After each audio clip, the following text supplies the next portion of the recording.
What's up, peeps? Y'all know what I'm here for. So let me just start this off by saying I'm going for my daily run after this. It's probably gonna be a really long run.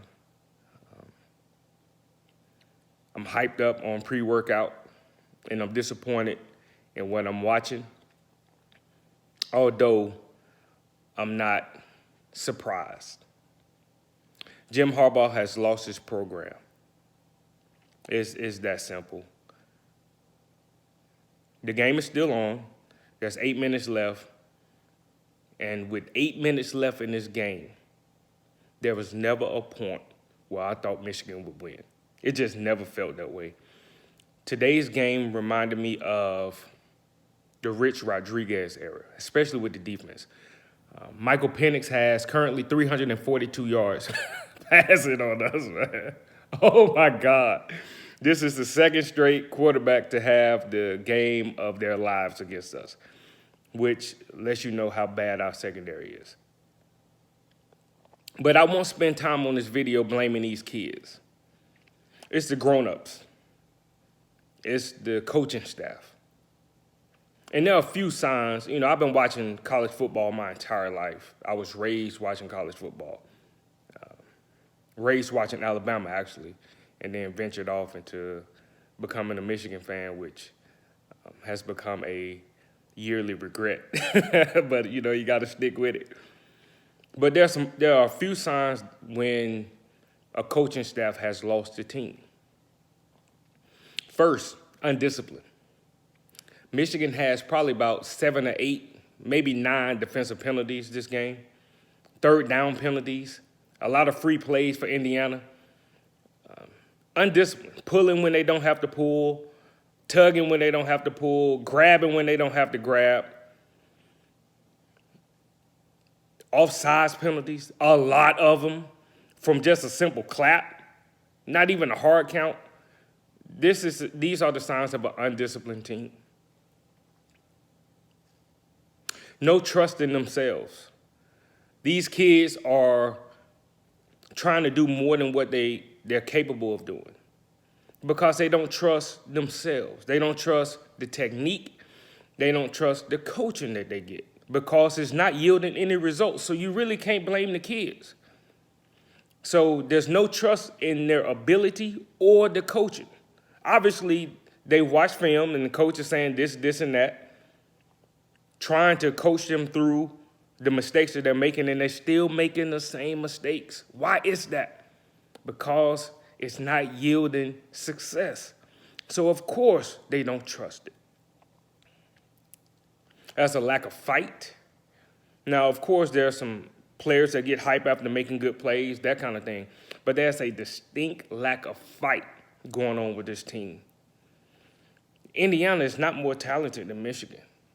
Just like Michigan State was not more talented than Michigan. By the way, Michigan State currently getting boat raced by Iowa, looking like the team we thought they would be. So that's even further indictment on Harbaugh and these coaches. And sticking on the coaches, another sign, incompetent coordinators. When we switched the zone, it looked like we've never practiced zone a day in our life on defense. So Don Brown reversed back to man-to-man.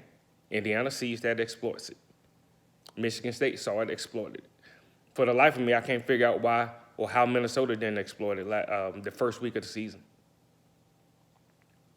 Josh Gaddis, it's 7 minutes left in this game. I haven't seen a design QB run. I haven't seen a read option. I haven't seen the speed and space where you just get the ball out to quick, fast guys. I haven't seen it. So what are you doing, Gaddis? What are you doing? Where's the speed and space, bruh?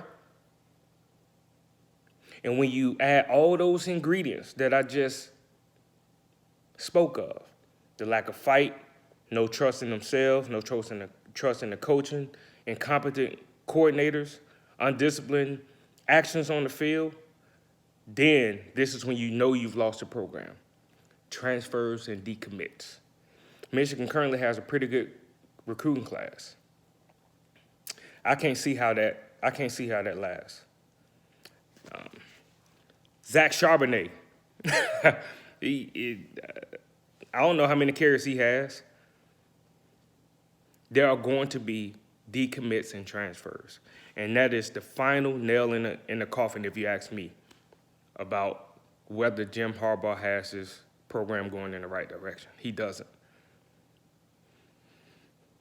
This reminds me of Rich Rodriguez, the defense especially, where you hoping for a stop.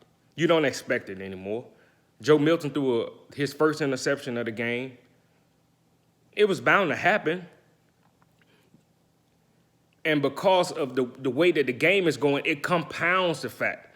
You know, this kid is going to make mistakes. Joe Milton is not playing bad, in my opinion. You know, he's missed some throws, but you're going to miss throws. But it puts so much pressure on this kid there. He threw the interception and then grabbed his head because he knew it was such a big play. He knew the defense wasn't going to stop him, wasn't going to stop Indiana. So I'll end this video by saying, fire Harbaugh. He has to go. Let this be his last year. Let him go to the NFL or wherever he's going to go. And let's make a run at Brent Venables, or I think his first name is Brent. I know it's Venables and Clemson. Or hell, Urban Meyer. I'll take Urban Meyer at this point. But we're not going to get Urban Meyer. Who am I kidding? But anyway, Harbaugh has lost the program. He has to go. These kids deserve better.